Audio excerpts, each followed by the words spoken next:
Hi, thanks for watching the Louie File. I'm in looks like part 3 of a series called Jesus is I Am.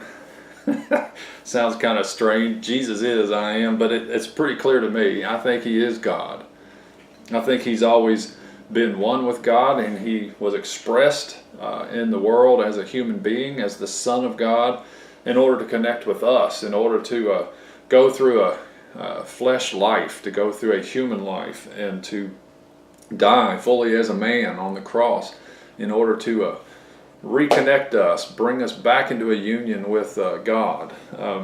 So in today's focus is going to be found in John chapter 8. This is what seems, I guess, is the second of 7 major I am statements that are found in the Gospel of John. In John chapter 8, verse 12, it says, Jesus again spoke to them, saying, I am the light of the world.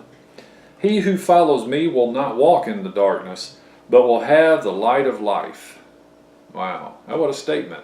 He is the light of the world. So the Pharisees said to him, you're testifying about yourself. Your testimony is not true. Jesus answered and said to them, even if I testify about myself, my testimony is true. For I know where I came from and where I'm going, but you do not know where I come from or where I'm going. You judge according to the flesh.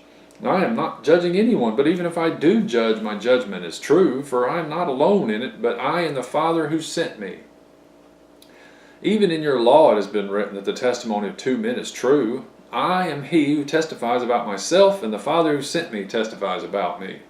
So they were saying to him, where is your Father? Jesus answered, you know neither me nor my Father. If you knew me, you would know my Father also. These words he spoke in the treasury as he taught in the temple, and no one seized him because his hour had not yet come. So, you know, Jesus was constantly saying what came across as very radical, maybe, and they even charged him with blasphemy a time or two, because they clearly knew he was claiming to be God or one with God. They knew. They were not confused about this. There's a lot of people in our world today that is confused. And they say, well, did Jesus really claim to be God or one with God? Well, yeah, that's exactly what he claimed. He said here he's the light of the world. Now, what I found interesting is that in John 8:20 it says he spoke in the treasury and he taught in the temple, and no one seized him because his hour had not yet come. So, doing a little bit of research on this, it seems to me that what's going on here is that, well, if you look back in John 7, there's quite a division over Jesus. And it seems like you could maybe read into it in John 7:45, the officers came to the chief priests and the Pharisees and they said, why didn't you bring him in? It looks like there's a meeting going on at the end of John 7. And apparently there was a room or a section of the temple where the Pharisees, the Sanhedrin, would have met to discuss these type of things. And that's exactly what appears to be going on at the end of John 7.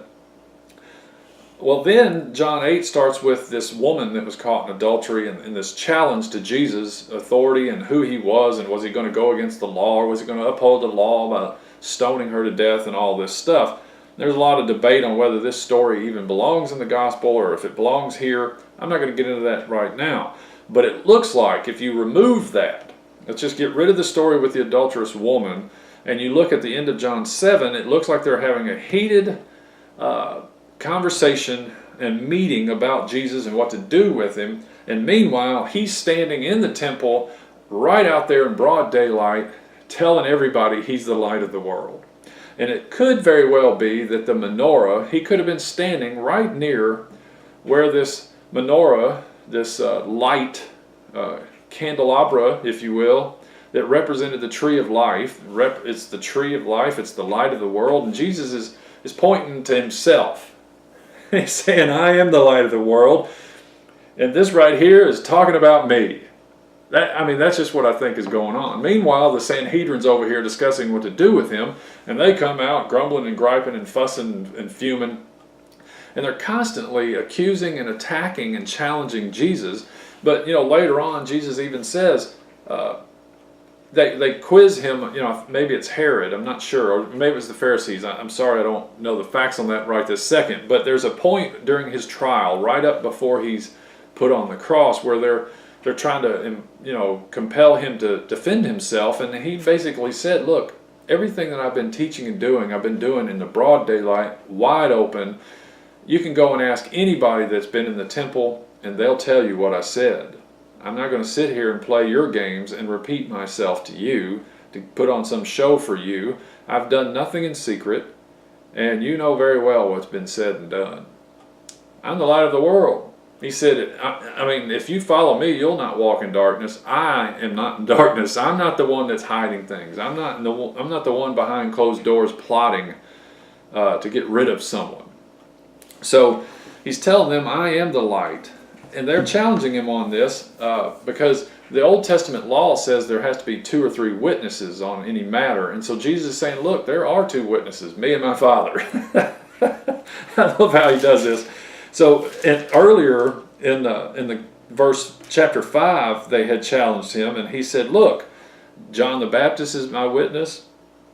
The miraculous things going on in through me is a witness. My Father himself is a witness. And the scriptures, the very scriptures you claim to have life, are testifying of me, but yet you refuse to come to me to have that life. So he gave them 4 witnesses: John the Baptist, the miracles, the Father, and the scriptures. So he's got an overabundance of legal proof of who he is, and they just simply do not want to accept it. So Jesus said, I am the light of the world, and if you follow after him, you will not walk in darkness. And that's still true today. Look to him who is the light, and you won't have to stumble around anymore. So I'm going to stop here for the day. Jesus is the bread of life that came down from heaven, and he is the light of the world that lights up every man. All right, thanks for watching. I hope this has helped you today, and please tune in for the next Louie file. See you then.